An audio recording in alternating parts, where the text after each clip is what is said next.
Entonces hay pues ese tipo de modelo allá, y esperamos pues que en los años siguientes se irá afinando. No creo yo que cambiará en sí tanto la gobernabilidad misma, pero sí la universidad.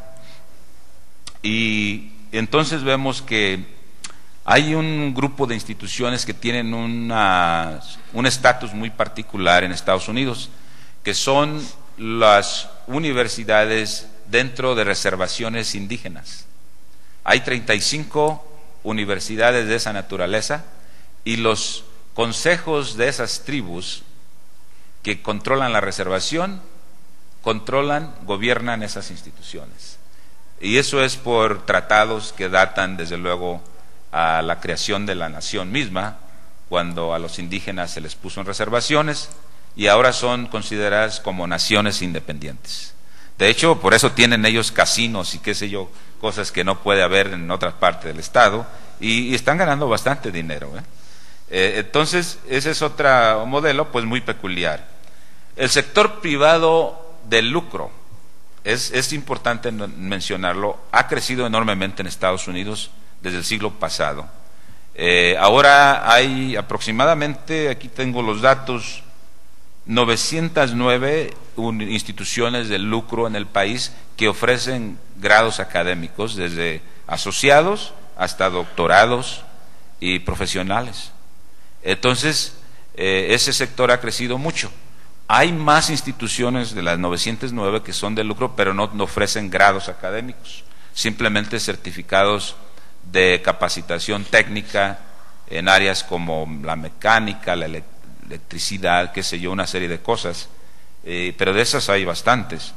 En su totalidad, instituciones de lucro y no de lucro que ofrecen grados académicos en los Estados Unidos, en el año 2004 se contaron 2.392, y 909 de ellas eran de lucro.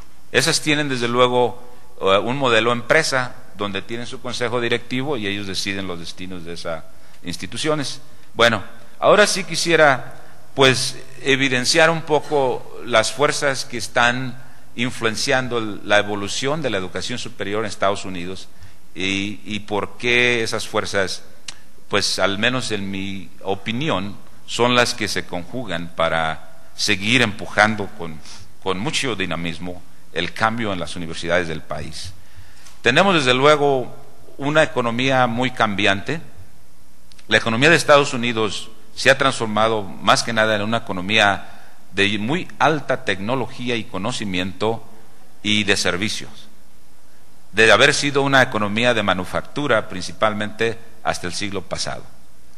Ahora la mayoría de los empleos de manufactura se están exportando, y desde luego sabemos todos que muchos países tienen maquiladoras a través de acuerdos con Estados Unidos, y inclusive en países tan lejanos como la India o China se han exportado ya muchos de esos empleos, con consecuencias buenas y malas.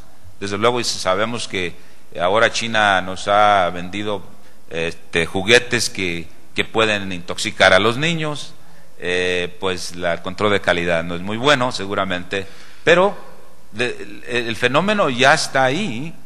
La corporación más grande de Estados Unidos en cuanto a volumen de ventas es Walmart, y Walmart importa al mercado de Estados Unidos más del 80% de todo lo que trae a vender es de China, está hecho en China.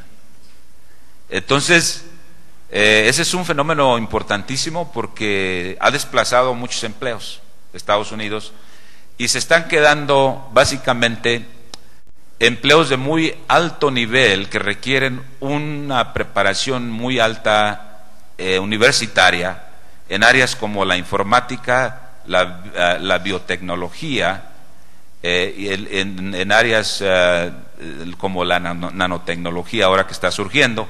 En fin, esos todos requerirán desde luego preparación de muy alto nivel.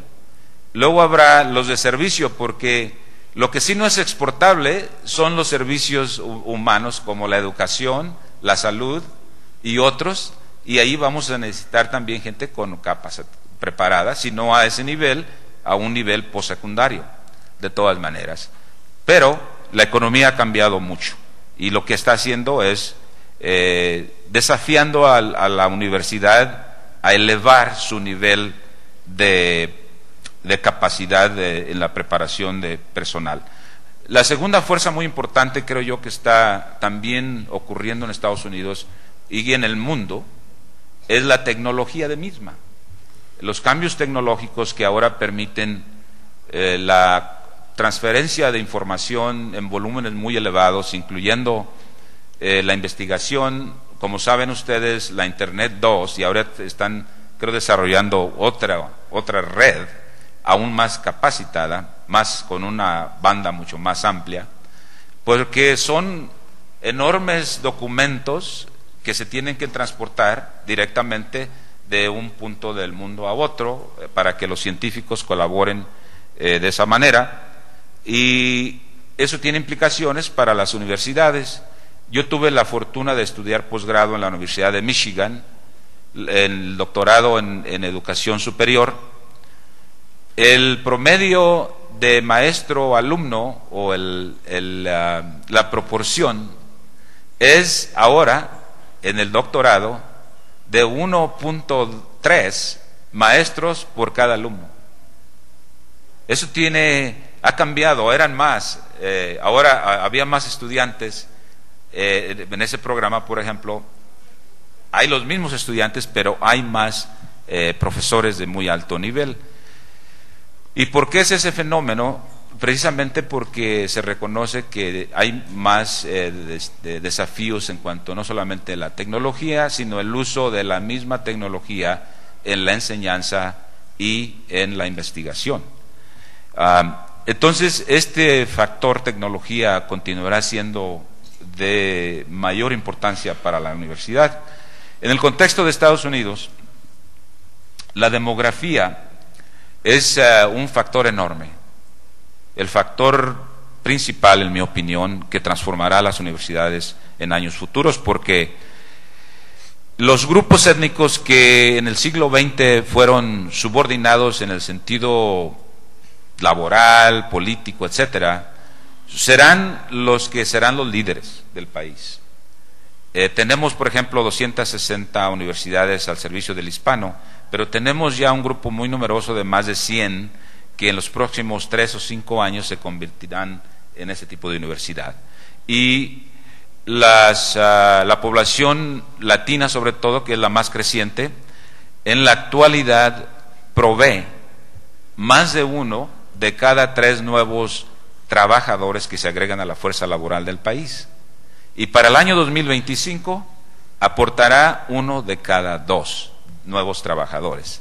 A partir de ese año, la inmensa mayoría de la fuerza laboral de Estados Unidos será más y más hispana. Entonces, tiene implicaciones muy importantes porque tenemos problemas muy serios en cuanto al éxito hispano educativo, y tenemos que elevar nuestros niveles de éxito en ese sentido. Pero esto tiene implicaciones importantes porque en la política se manifiestan.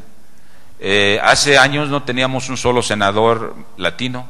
Hace 2 años, en la última elección, 3 fueron elegidos.